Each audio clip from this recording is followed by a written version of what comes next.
રાજકોટમાં ક્ષત્રિય સમાજની બહેનોએ જીપમાં તલવાર રાસ રમ્યો, શૌર્ય રાસની જમાવટ જમાવી।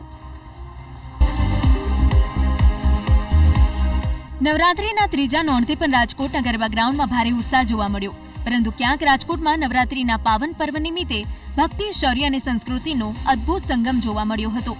રાજકોટના રાજવી પરિવારના આંગણે રણજીત વિલાસ પેલેસ ખાતે ક્ષત્રિય સમાજની બહેનો માટે ખાસ રાસ ગરબાનું આયોજન કરવામાં આવ્યું હતું।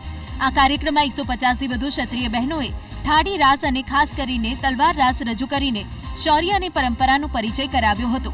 એક સાથે 3 જીપ અને બાઇકમાં સવાર થઈને ક્ષત્રિય બહેનોએ બંને હાથમાં તલવાર લઈ રાસ રજૂ કર્યો, જે દર્શકો માટે અનોખો અનુભવ રહ્યો। સંસ્કૃતિ છે, ગરબા છે એટલે ગરબામાં તો એવું આવવાનું જ છે। અને ખાસ કરીને જ્યારે ભગીની સેવા ફાઉન્ડેશનનું જ્યારે નામ આવે ત્યારે એક તલવાર રાસ એ ભગીની સેવા ફાઉન્ડેશનની ઓળખાણ છે। તો તલવાર રાસમાં વિવિધ પ્રકારના રાસો રજૂ થવા જઈ રહ્યા છે। રાજકોટમાં છેલ્લા 12 વર્ષથી રાજવી અને ભગીની સેવા ફાઉન્ડેશન સંસ્થા દ્વારા તલવાર રાસનું આયોજન કરવામાં આવે છે। આ પ્રસંગે રાજકોટના ઠાકોર સાહેબ માનધાતાસિંહ જાડેજા પણ હાજર રહ્યા હતા। एक नागरिक को अपने राष्ट्र के लिए समर्पित करते हुए अपनी संस्कृति का संरक्षण और संवर्धन करना चाहिए, और वही कार्य आज भगनी सेवा फाउंडेशन की बहनें यहाँ पे करके आपको दिखा रही हैं कि संस्कृति को आगे पीढ़ी को अपन कैसे दे सकते हैं।